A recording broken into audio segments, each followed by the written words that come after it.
మీరు కాళేశ్వరం ప్రాజెక్టు గురించి మాట్లాడుతున్నారు. మేడిగడ్డ సంబంధించిన బ్యారేజ్ విషయంలో నేషనల్ డ్యామ్ సేఫ్టీ అథారిటీ వాళ్ళు ఒక నివేదిక ఇవ్వాలి. ఆ నివేదిక వచ్చిన తర్వాత మేము చర్యలు తీసుకుంటామని చెప్పినారు. కేంద్ర ప్రభుత్వం ఆధీనంలోనే నేషనల్ డ్యామ్ సేఫ్టీ పనిచేస్తుంది.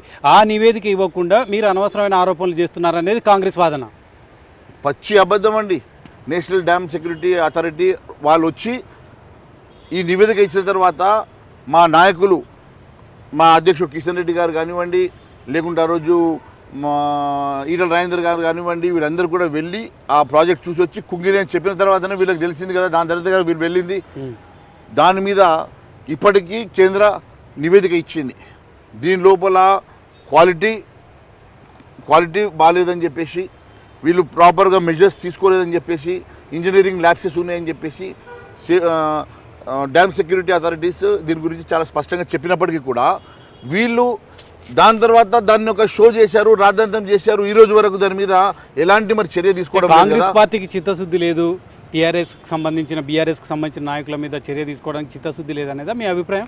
డెఫినెట్గా ఈయన ఇవన్నీ అడ్డం పెట్టుకొని వాళ్ళందరినీ కూడా బ్లాక్మెయిల్ చేసి డబ్బులు వసూలు చేసేసి ఢిల్లీకి పంపుతున్నాడు. ఈయన కేవలం దీన్ని ఒక ఏటీఎం కార్డుగా వాడుకుంటున్నాడు.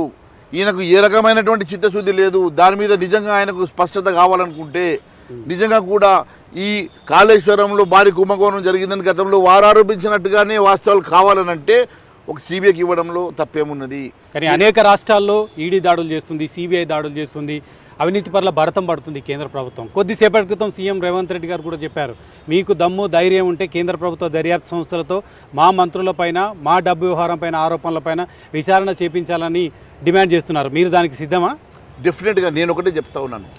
ఈ రాష్ట్రంలో కేసీఆర్ గారి ప్రభుత్వము అసెంబ్లీ రెజల్యూషన్ ద్వారా సిబిఐ డైరెక్ట్గా నేరుగా వచ్చి ఇక్కడ దర్యాప్తు చేయడానికి వీలు లేదు అన్లెస్ మా ప్రభుత్వం కోరుకుంటే తప్ప అని చెప్పేసి రెజల్యూషన్ తీశారు కదా. మరి దాని ప్రకారం మీరు ఒక లెటర్ ఇవ్వండి. 48 గంటల్లో సిబిఐ ఎంక్వైరీ చేసి దోషుల్ని మేము నిలదీస్తామని చెప్పి చెప్తుంటే మీరు ఎందుకు దాన్ని పట్టించుకోవడం లేదు? కేవలం మీరు పొలిటికల్ స్టేట్మెంట్. ఈడీ ఎంటర్ కావడానికి ఎటువంటి అనుమతులు అవసరం లేదు. రాష్ట్ర ప్రభుత్వం ఈడీ ఎంటర్ కావచ్చు కదా. ట్రాన్సాక్షన్ మీరే చెప్తున్నారు, కోట్ల డబ్బులు చేతులు మారుతున్నాయి. ఇక్కడ రియల్ ఎస్టేట్ వ్యాపారం నుంచి మొదలుకుంటే చాలా మంది నుంచి ఆర్ ట్యాక్స్ వసూలు చేస్తున్నారని చెప్తున్నారు. అలాంటప్పుడు డబ్బులు చేతులు మారినప్పుడు ఈడీ ఎంటర్ కావచ్చు కదా. చూడండి, దీనికి కూడా ఒక ప్రొసీజర్ ఉంటుంది.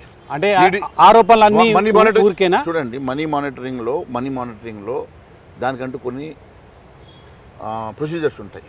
డెఫినెట్గా ప్రొసీజర్స్ని ఫాలో చేస్తున్నాం.